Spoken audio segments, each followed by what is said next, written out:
what I've come to find is that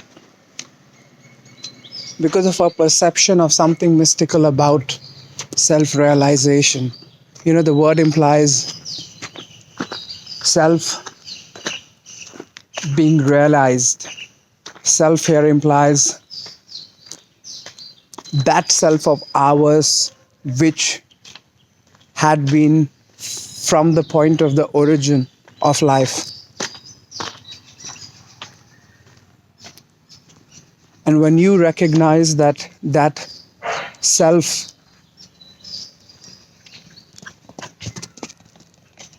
is non-matter,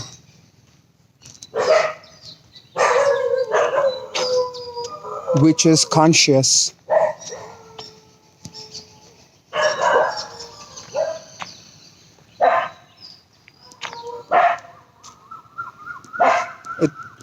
the function of consciousness is to compare.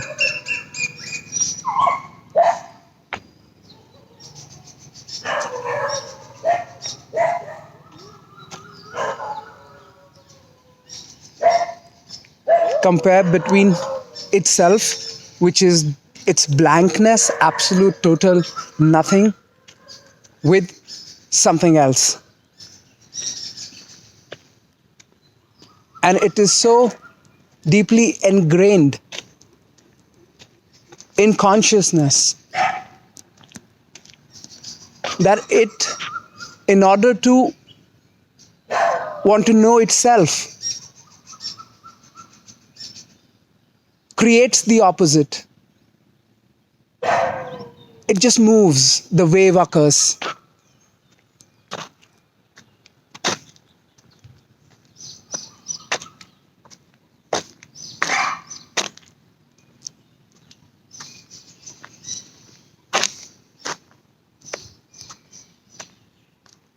And then these waves at every point of nothing in the universe, which is really which is where our thought waves are coming from too.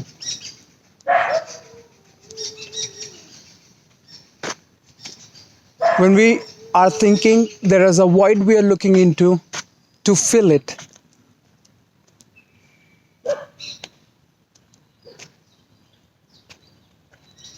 And thought is just really filling that curiosity of the mind to want to know itself. That point of non-matter wants to know itself, and it moves and immediately gets entangled with waves around it. That's its conditioning. The waves, just like the waves on the shore, the waves within the waves on the shore. Just as water is slipping back into the ocean, you see smaller ripples crisscross. They intersect. And they still continue. At the point of intersection is a form. You see a more defined form that happens at the intersection of these waves of nothing. It's at this point the wave takes a form, the wave of nothing.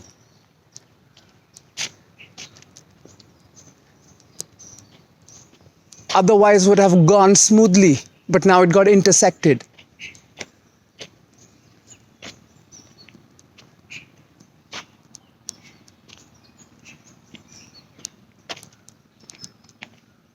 All of this is happening on the realm of what I call a collective mind, like the collective air.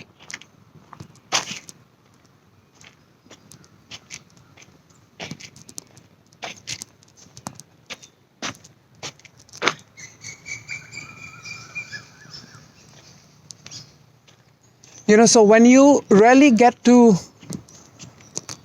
a place where you see nothing, there is nothing to be found. Precisely, there is nothing to be found. And I do hope you mean when you say that you have found the nothing.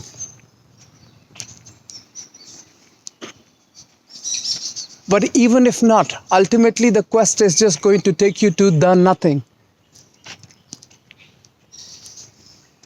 It by itself is a consequence of allowing yourself to continue to flow in the rhythm created by your being in Samadhi. And along the way, when you journey into that rhythm forward, you start finding answers. Of course, a lot of it has to do with that harmonious way of seeking answers, meaning asking questions to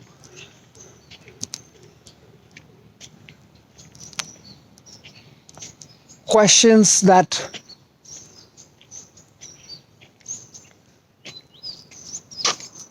create answers.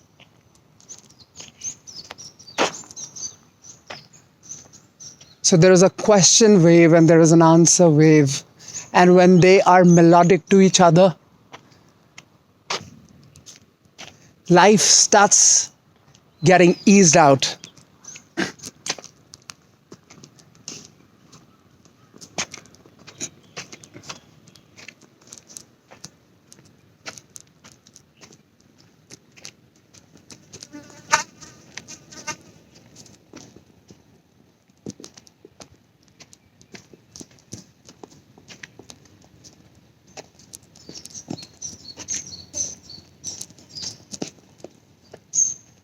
So now when you get to that origin, you journey into understanding it with totality, because it's just this new reference point, So it has an incredible utility. Samadhi has an incredible utility in your daily lives towards having the reference point of an absolutely clean blank slate to perceive waves which are in matter form all in front of you. Your situations, your environment. The real freedom, the potential for free will really occurs when you start seating yourself in the realm of this non-matter. Now you're creating waves and being able to perceive them with clarity because you have the reference, the backdrop, which was earlier just a reference in Samadhi, occurred as a reference when you came back to your human perception. That blankness,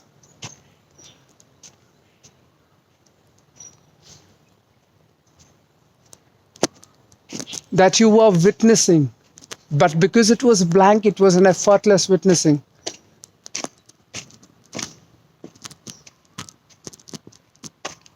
There were absolutely no impressions. I mean, when you come out of that, there were no impressions of absolutely anything, while everything existed, including the sounds.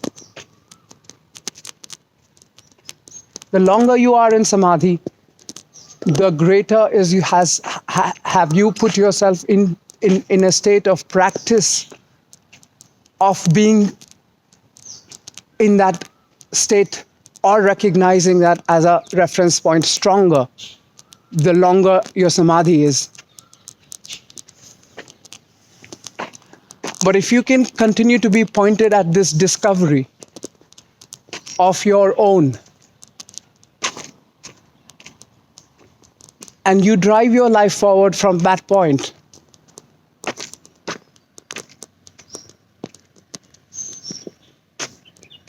life becomes adventurous. You see colors in everything, all experiences render something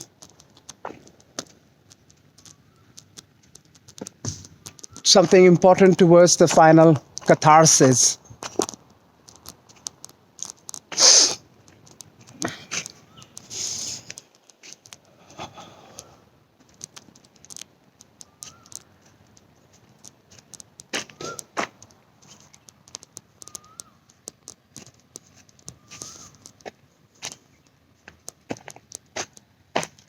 So for those who have not touched upon Samadhi, I'm already telling you that there is nothing to be found there. And if you can, just by the pure, simple observation of life around you, also recognize that for everything to have meaning, it needs a backdrop. And that backdrop better not be its same kind. The background better be nearly the opposite. Now you can compare, make meaning. So wouldn't it be true for life too? That there is an underlying ethereal, maybe that's Akash. The subtlest waves moving into flatness, the waves becoming flat, becoming non-matter, hence. That is Akash. And that Akash is where the impressions of all waves are occurring. And that Akash, at its most divine form, is nothing.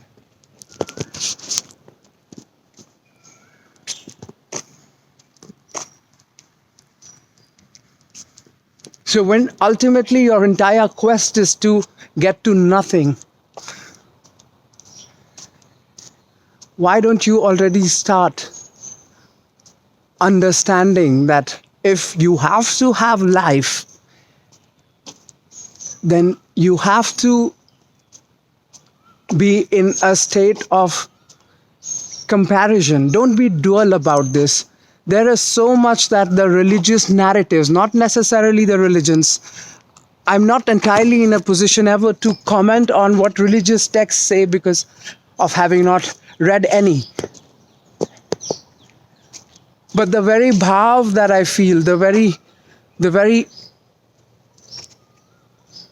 rhythm that I feel out of the causes and need for religion, by not the religious politician, the priests and the Maulanas and the churches and all that, but the religious philosophers who had nothing to do with the politics of religion. It's just like politics, you know. Religion has taken its form by similar desires as are the desires of a politician.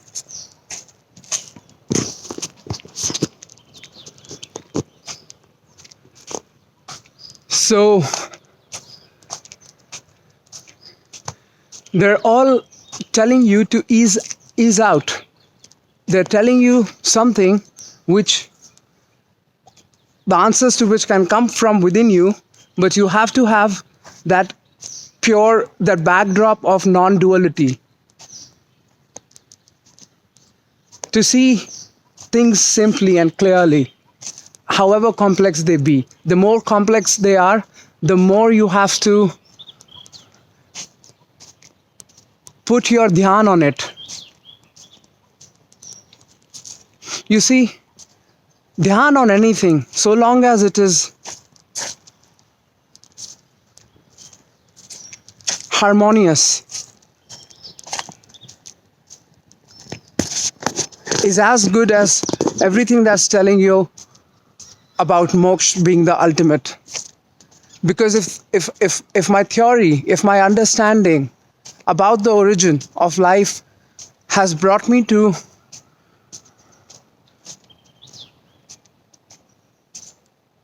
a state of solace on having discovered the answer to the origin of anything that looks progressive in nature, it's a given that if it is progressive in nature, if there is movement in it, there is a change in it, could not have ever been in an absolute state. It must have come from somewhere and must be progressing.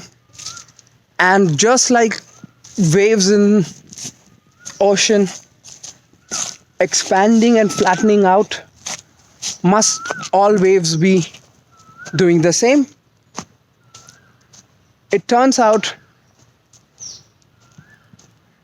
that yes, that's how energy seems to be moving, like these trees, from a seed, taking a larger manifestation.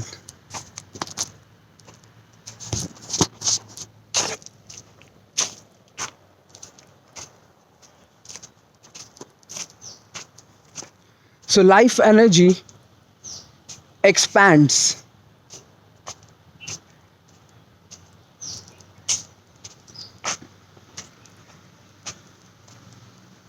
Meaning you're able to touch more aspects of the environment around you until you become the origin, you flatten out, perhaps moksha. But the moment you go flat,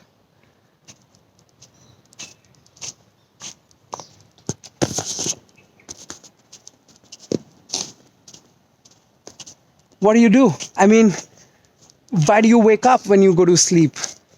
What must be the reason?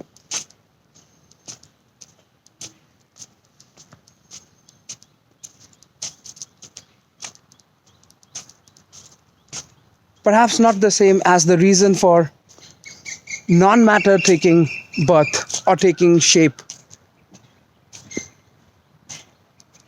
Because at its fundamental is consciousness. If it wasn't there, there could have been no movement. So it wants to know. The consciousness's job, its very nature, is to want to know. And to know, it has to compare.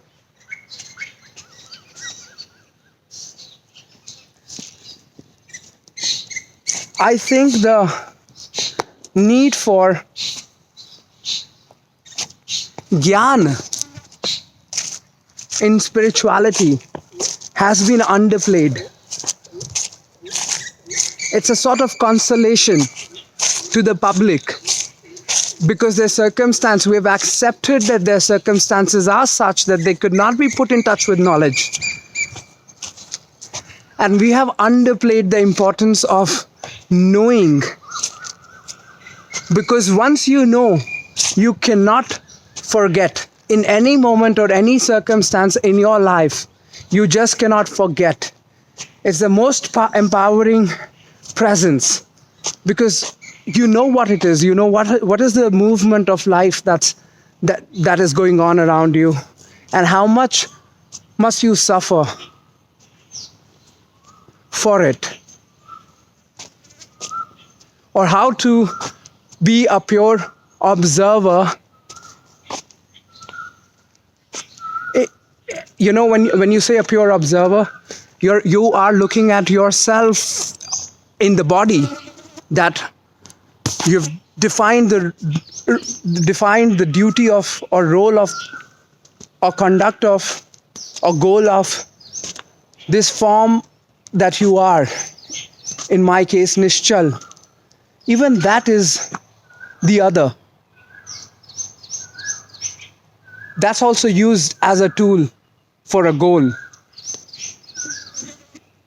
But the points at which the feeling, the emotion, and all that I am experiencing happens to be that underlying layer, the ethereal layer. So let the dance on the top be. And so long as I can be situated in that underlying layer, I will not get entangled with the dance that's happening. And I will even, because of the ability of experiencing, the ability of consciousness to interact with the environment, because of that ability,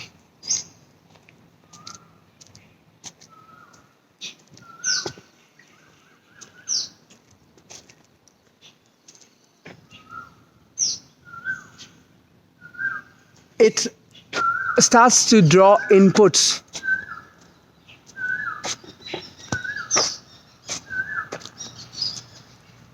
And with the help of these inputs, Wherever there is lack of synchronization, harmony, balance, it creates the wave to fulfill that need. When I said void, I really meant this need. When you are curious in the mind, trying to find something, there is a need to know something, for it may have the potential for you to settle your curiosity or the movement of your mind. And the deeper and more stillness that thought is with, the moment you find the answer, you drop into samadhi.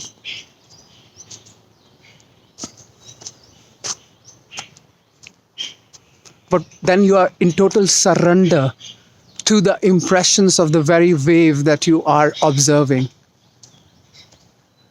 Then there's no struggle, You're just riding on the wave that is your thought. Singularly.